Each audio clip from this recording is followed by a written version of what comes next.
thank you for asking me to share my thoughts with you here tonight at this model, this incredible model of future education here in the Northshore community at the amazing NorthCreek High School. I will, we can go ahead and start. I want to share just briefly, the squirrel is my spirit animal, and I thought in the spirit of talking about creativity, I wanted to share that, because you may see that squirrel come back during the course of my remarks this evening. I want to thank deeply for extending the invitation to share my thoughts on creativity in schools and public education today. So I want to start by saying that what you'll see behind me represents really sort of my thinking in a natural habitat for all creatures here in the Northshore School District, both our students and you'll later understand what I mean. So in the true spirit of creative thought, I'm going to ask you to make meaning of the slides on your own. I'm not going to tell you what they mean, because in fact, in a true creative sense, it would be tantamount to telling you to color within the lines if I told you what each slide meant to my remarks. So you need to make your own meaning tonight, although I'd love to hear you share your thoughts with me in the coming days about the meaning you were able to make from that. Tonight, I hope that we have a conversation really about a topic that's very near and dear to my heart, and I think many of yours as well. So we're most certainly at a crossroad, both here in our district and in our community and our country at large. Honestly, our need has never been greater for creativity in our thoughts and actions as we lean into our future and want only the best for our upcoming graduates.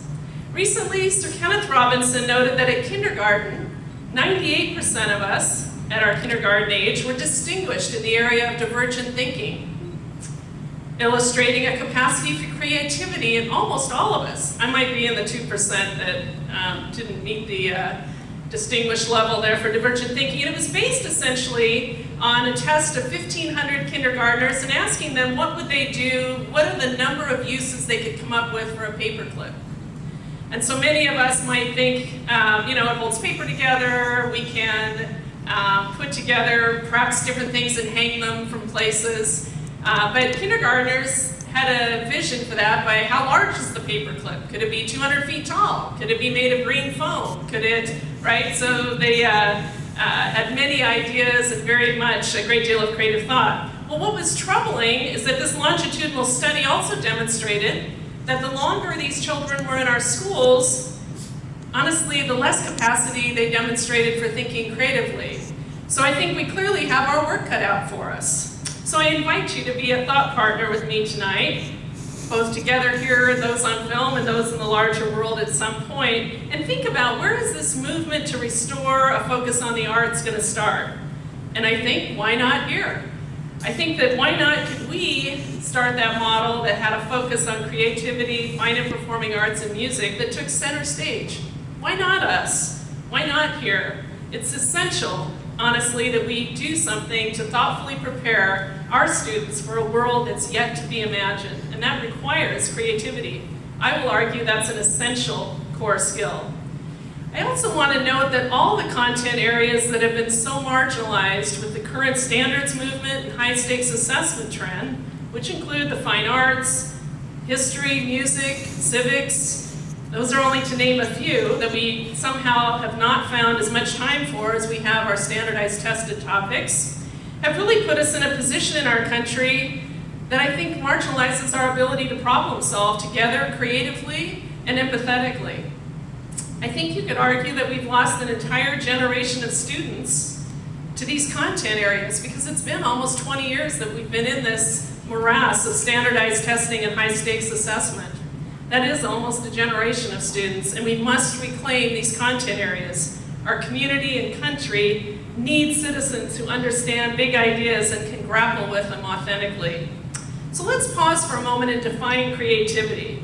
It's really the ability to transcend traditional ideas, rules, patterns, relationships, and have meaningful new ideas and be able to form new interpretations and methods. Things that we do in many of the classes we no longer teach. Think of a time when you learned something that you really remember today, a lesson perhaps you learned or a skill. And what were the key characteristics of that experience? I've asked that question many times to many groups around the country, and often hear people say that they were able to do things they didn't believe they could have previously done. Someone pushed them a little harder than they thought. The material was challenging intellectually. There was an academic press, and maybe it required more time, more patience, more effort, and more tries at it than initially thought. I also think curiosity is an important component of creativity, and an attribute perhaps I'm a little obsessive about. So I want to share a few details that I think illustrate my issue around being drawn to wonder. And where do we do this today? So in fact, one of the comments that I was sharing with some of the students up front is that humans have 46 chromosomes. We all kind of know that, right? Potatoes have 48. Hermit crabs have 254. So I wonder about that, right? So are potatoes genetically more complex than people? And what are the implications of that? And then I thought I wouldn't share it, but I think I will. I learned this morning while I was visiting a school that when you sneeze, the projectile mucus moves at about 100 miles an hour. You knew that, right? So I think that that's troubling at many levels in terms of the construction of Kleenex and so forth. And the germ initiation. So I think our minds are drawn to wonder and to make sense of dissonance, right? We're drawn to a place where we want to make sense of something so it feels right again. And I think that's really important in terms of creativity and curiosity. So I will submit that it's not the people within the schools that are responsible for some of this creativity loss. We have outstanding teachers, curious students. It's really the system we find ourselves in, and the, if you will, federal and state statutes on the standardized testing piece that are creating less and less space for what's really important in the arts. I brought today a couple examples of what we are doing that are amazing. Gail Bauman's art class at Northshore Junior High. I brought an annual from Inglemoor High School. The students and their advisor, Zane Mills, came to my office today to provide it, and it's an interesting annual with a theme of echo, which means it never ends. It has no front or back. And if you're interested in what that looks like, it's amazing and ridiculously creative. And one of the things I asked the students was, well, so how did you do that? I mean, like, how did you think of that? Because it's really, I think, quite interesting. And they said, well, we didn't want to hear can't, right? We didn't, because it couldn't have an index at the back, then maybe we couldn't do it, but we didn't stop there. We kept going. We knew we could do it if we had a vision for it and acted on it.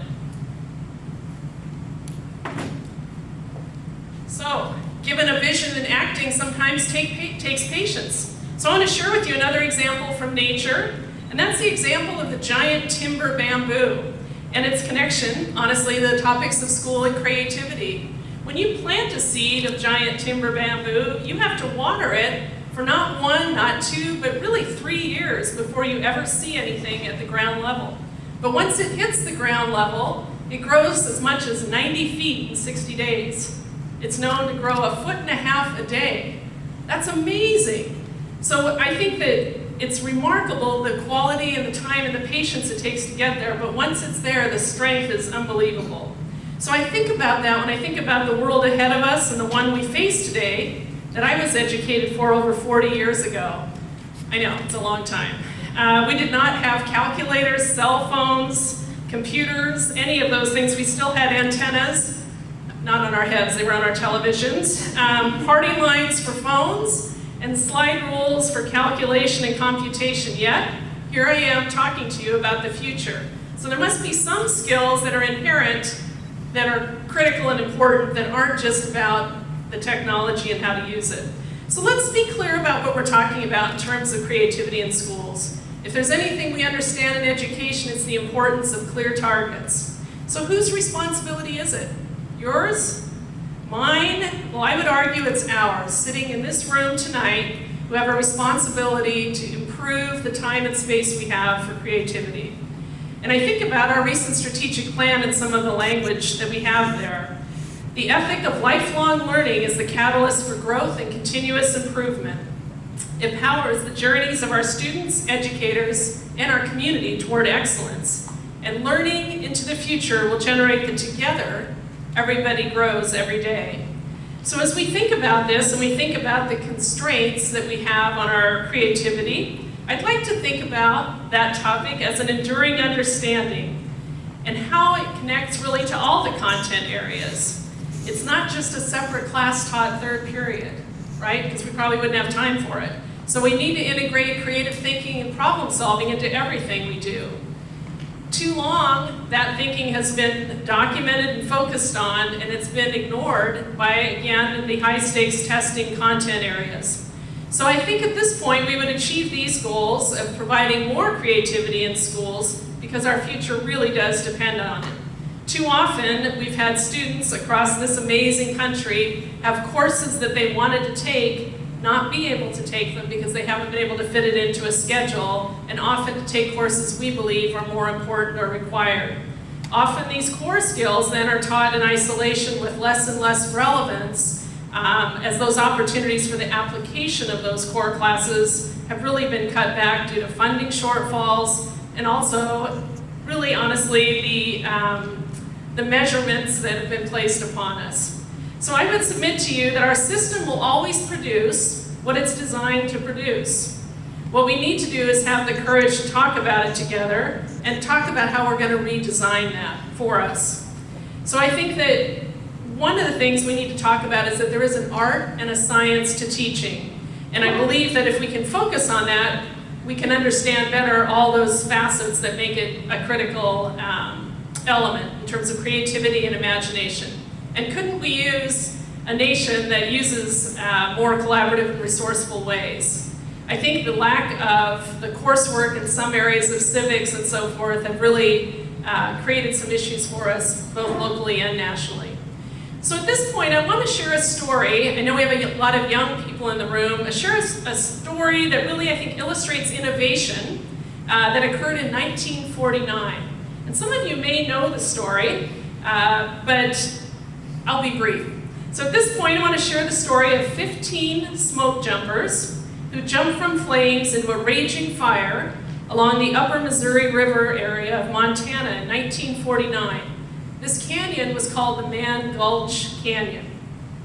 Many of these firefighters were about 18 or 19 years old, so the age of some of you in the room. The fire started as a result of a lightning strike on the south side of the 5-mile canyon known as Man Gulch. It was a very hot day in the Montana Canyon with temperatures sizzling at 97 degrees. After parachuting into the fire area, the crew began fighting the fire when unexpected and very strong winds picked up. The intense heat of the fire, along with the wind that came off of the river, pushed the flames up the gulch and into the fast-burning grass. This blow-up of the fire caused it to expand by 3,000 acres in just 10 minutes.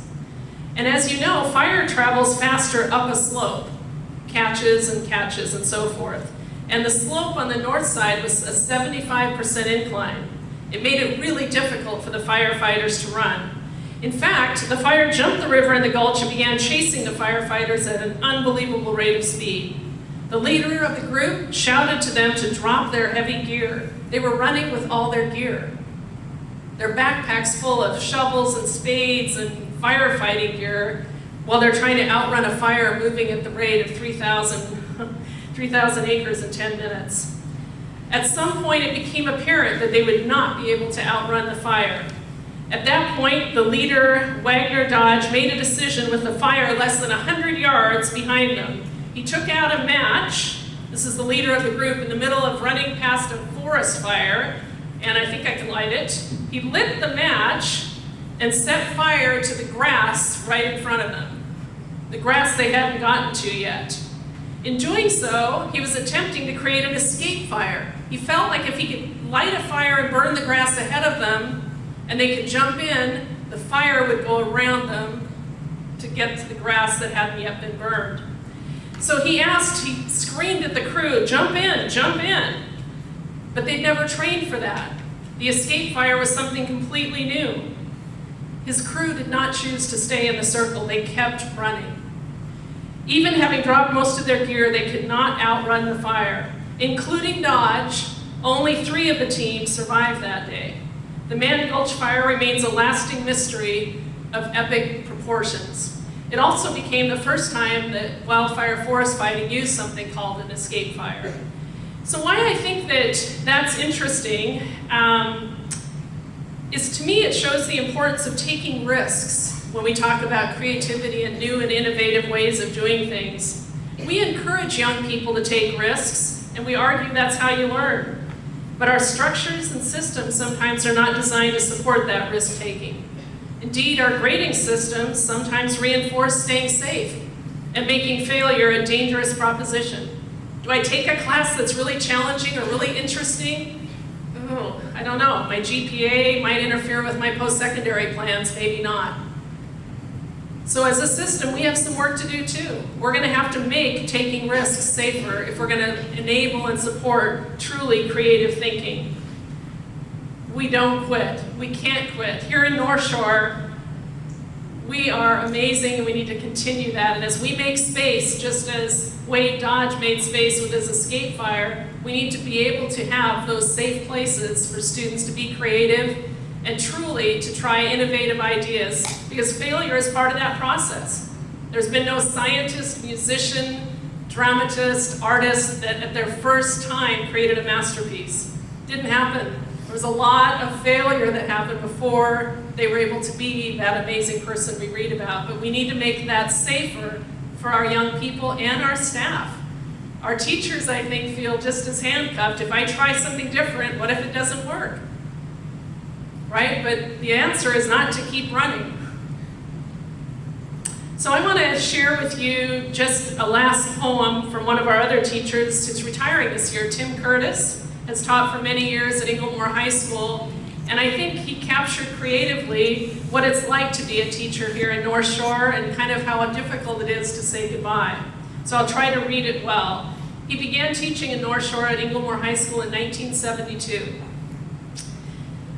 Party line within the limits of time. Learning to say goodbye is really saying you now finally acknowledge that an end does exist, but the truth is, it has been there waiting since the first day you smelled the familiar smell of a waxed classroom floor holding desks which held students who held books that held ideas, that uttered words, all the while forming numerous circles of motion, but whose details now have become faint memories as they too fade away, which to a large degree allows you to keep all the tomorrows you ever planned for still in some small way ever there as you now look hesitantly out over what will forever be an empty classroom.